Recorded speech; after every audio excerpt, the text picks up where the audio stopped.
Israeli forces have killed at least 11 Palestinians in the occupied West Bank on Friday.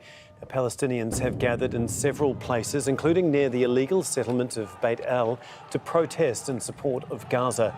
Since Saturday, at least 47 Palestinians have been killed in the occupied West Bank, either by Israeli forces or in settler attacks.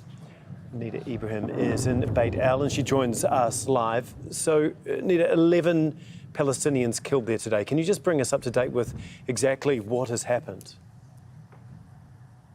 Well, after the Friday prayers, Palestinians have took to the streets of different Palestinian cities here in the occupied West Bank and moved to confrontation points with the Israeli forces and tried to show support for Gaza and protesting against the Israeli bombardment on their fellow Palestinians in the besieged Gaza Strip. We're here in front of one protest that is happening in front of the illegal Israeli settlement of Beit El, and we're seeing the Israeli forces using live ammunition against the protesters. You're talking about people who are only armed with rocks, if so, and they're being hit with even drones carrying tear gas and directing it towards the protesters. And as you can see now, it's getting darker, which means it's going to get more risky for Palestinians. It's going to be hard for them to identify where the shooting is coming from, as we are seeing the Israeli forces moving in different directions around the military checkpoint and around the illegal Israeli settlement. And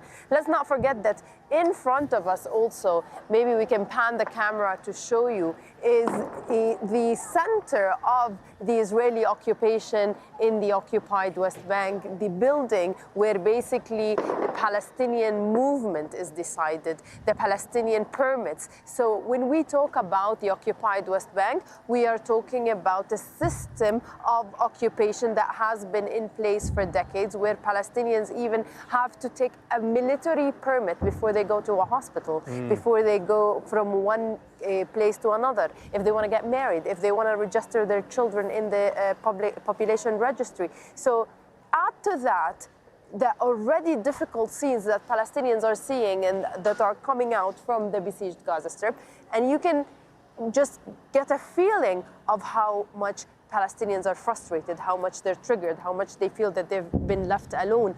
Already, we were talking about 2023 being the deadliest year in the occupied West Bank in 2 decades. So Palestinians here would tell you that the Israeli forces were already trigger happy. So you can imagine, in a state of war, as the Palestinians are being killed, as the world is showing more and more support for Israel, that these numbers of casualties are going to increase. Yeah. Nida, can you just explain what will happen in the West Bank when this potential escalation, this military escalation, comes from Israel into Gaza? What direct impact will that have on the West Bank? Well, it's hard to tell how and when, if the Palestinian armed groups are going to be retaliating towards what's happening. We've been seeing some armed groups here in the occupied West Bank gather and carry arms and use that in committing attacks against Israeli forces.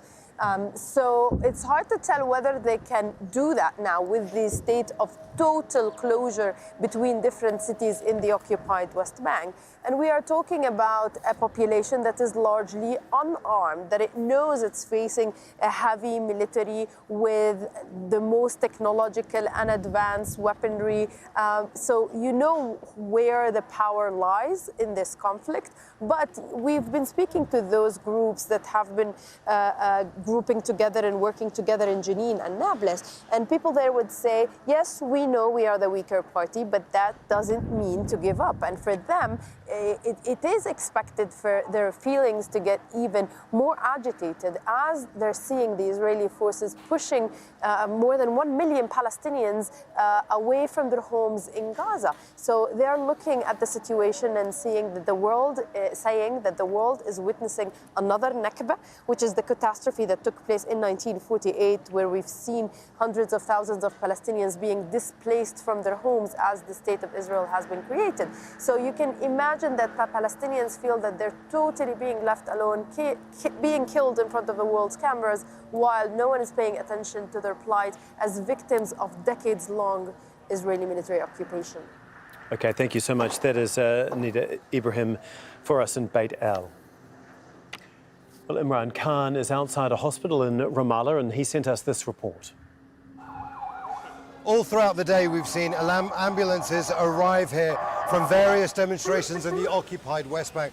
This ambulance is actually arriving with a critically injured person. You can see everybody, all the medics getting around.